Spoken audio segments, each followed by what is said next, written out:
So in this video, what I'm going to do is look at the Sadducees and a few other groups that are mentioned either in the New Testament or mentioned in the works of Josephus, who seemed to be around during the time of Jesus' ministry in the beginning of the early church.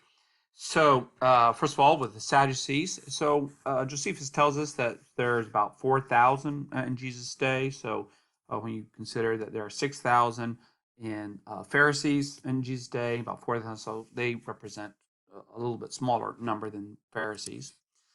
Their name most likely means of Zadok, and so that's kind of interesting because Zadok is a high priest during the time of David, and there were Jews who thought that the high priest ought to belong to the line of Zadok. Now, of course, that does not happen um, um, during the time of Antiochus Epiphanes and during that period of the Hasmoneans and really during the time of the Romans.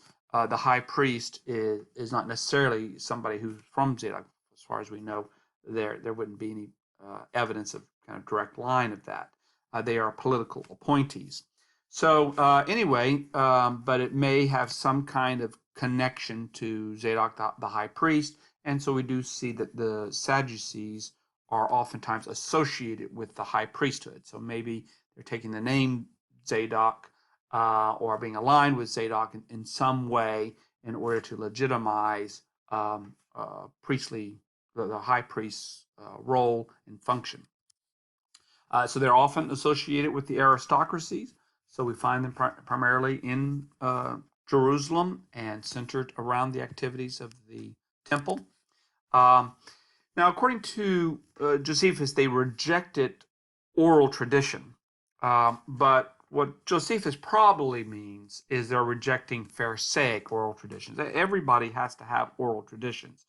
The scriptures or the law is not clear enough for all the different variety of cases that arise, all the different situations where people had to make decisions.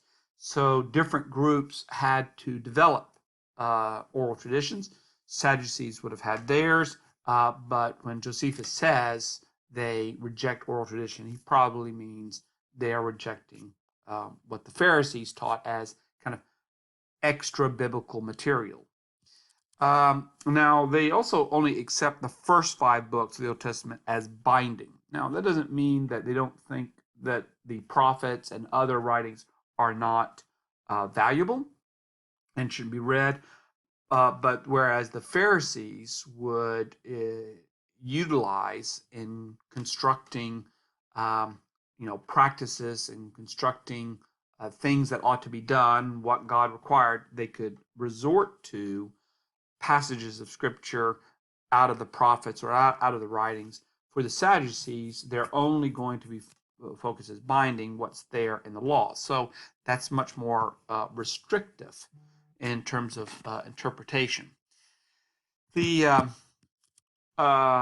denied the existence of angels. Now that's kind of a curious. Again, we get some of this information from Josephus, denying angels. Now, probably what Josephus means by this is maybe something akin to the idea of human beings, becoming spirits or becoming messengers of God, or that God utilizes messengers to continue to communicate his will.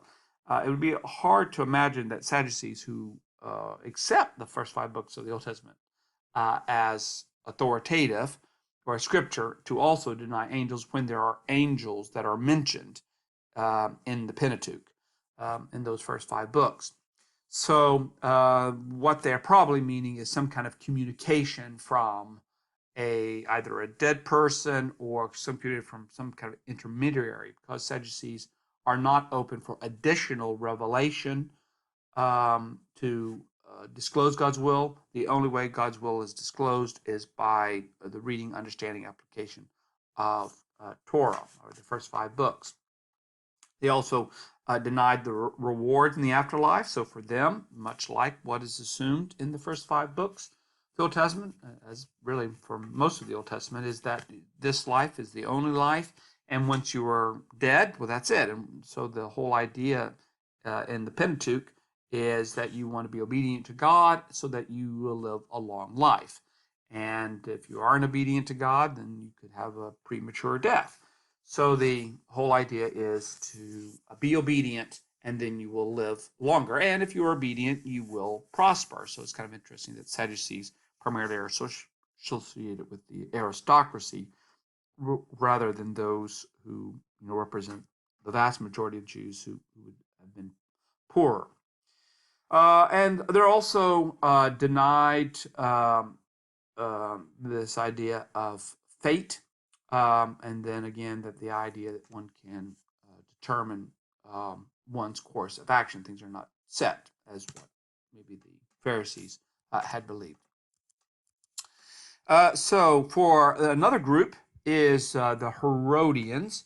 So this is a group that shows up in the New Testament. These are primarily supporters of the Herodian dynasty, especially Herod Antipas. So when we see Jesus in his ministry in Galilee and he encounters these Herodians, so Herodians would much rather see a rule by a local uh, person rather than one of these procurators like they have in Judea with Pontius Pilate. Instead of having Roman procurators, they'd rather have somebody from with amongst their own.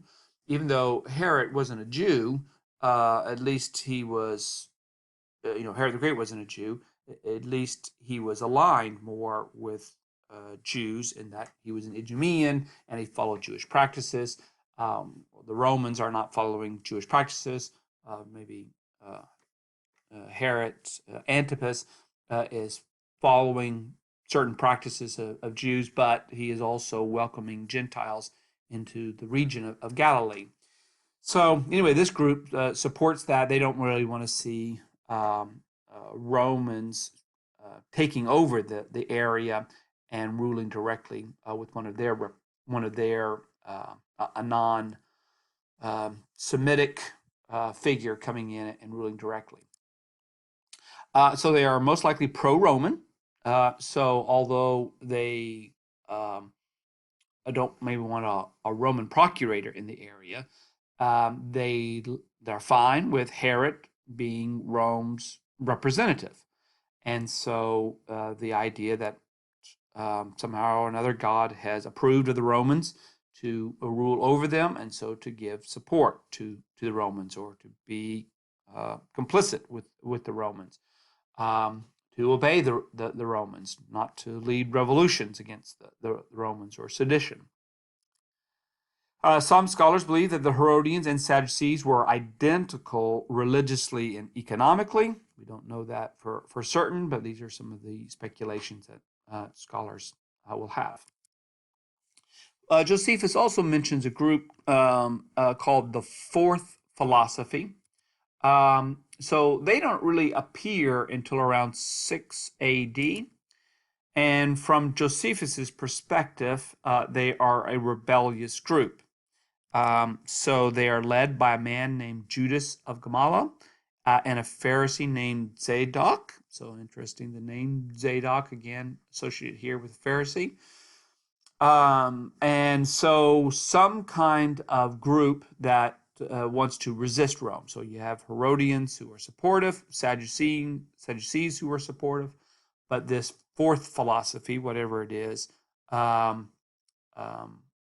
not. They tend as well to arise in response to Quirinius's property census. So Quirinius was kind of a governor of Syria, and around 6 CE, he had a census taken.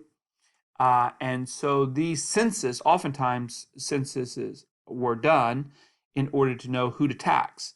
So anticipating further taxation, this group responds to the census and its implications for their lives. Their primary desire is for political freedom. So just to be free from Rome and what Rome is doing to the country.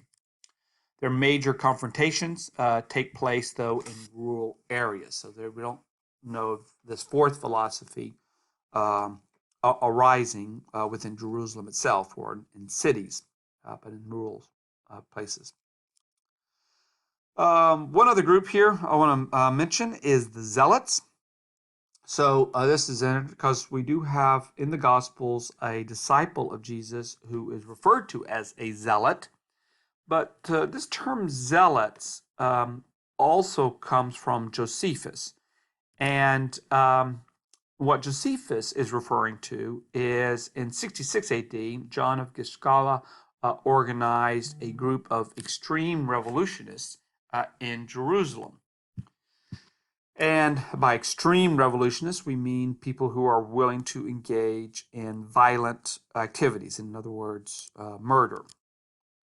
Josephus calls them zealots. This is interesting way of calling them because zeal, this term that's used for that we're translating here as zeal, is much like the term jealous, and it carries the connotation of one who wants to protect, as it were, worship of God alone, no other worship of God. And so when the Hasmoneans were fighting against Antiochus Epiphanes, they called for people to have zeal for the law. In other words, Antiochus was denying Jews to follow the law, but they needed to be zealous for the law. They needed to protect the law. And so this group is being, and so the Hasmoneans used violence against Antiochus. Well, these people also see that something has gone amiss in Jerusalem, and particularly around the temple. Maybe that the temple priesthood, maybe the aristocracies that support the priesthood have aligned themselves with Rome, and that what's happening in Rome or what's happening in Jerusalem is capitulating, as it were, to these foreigners, and was allowing potentially as well idolatrous practice. So Josephus calls them zealots. The same term then is used for this individual as Simon, the apostle of Jesus. But we've got to be careful here. We don't really know of these zealots as a group existing at the time of Jesus. So Jesus lived around 30 AD, and these zealots are in 66, so that's a 30-year difference. It's possible that there could have been people who self-identified as zealots, or it could be that what is meant in Matthew 10 when it calls Simon a zealot is that Simon too has a very strong passion to defend the law, and is open to, although he's not engaged in it, but may be open to using violent tactics or strong arm tactics in order to make sure that Jews can obey the law, even if the Romans may be impinging upon that obedience or may be bringing in things like idolatry into the region, which Jews should not have any participation with or should be resisting. So they do appear to be in agreement with the Pharisees. So the Pharisees are also anti-Romans. So the Zealots are anti-Romans. And it may be that they have the same kind of view as the Pharisees, that, hey, if you're willing to die, that's okay, because God can raise up the dead. And so these people might be willing to strike a revolt against Rome because eventually God will reward them. Their activities do seem to be confined to Jerusalem, particularly the temple precincts. So they're kind of going after, as it were, those who are aligned with the temple. So priests and the wealthy who support the priesthood. I'll mention here one last little group. This is not a group known in the New Testament, but is known in other sources, known as the Sicarii. Their name comes from the Latin curved dagger that was used to assassinate Roman sympathizers. Luke mentions Sicarions, assassins, in Acts 21:38, but whether or not these are, the same people we're thinking about here as the Sicarii who's mentioned in other sources. They arose either during the time when Felix was procurator of Judea. So again, one of these people who Rome appoints in the area, just like Pontius Pilate. So 52 to 59. Or they arose maybe even earlier at the time of Quirinius and Quirinius' census in 6 AD. According to Josephus, they were involved then with murder, kidnapping, extortion, and robbery. So these are, pretty bad dudes. They're involved in some, some high-handed practices, and most likely they probably thought that what they were doing was somehow or another attacking the enemy. So they're trying to get the enemy out of the area. So that's a little bit about some of the different groups. So our Sadducees, our Herodians, our Zealots, and our Sicarii.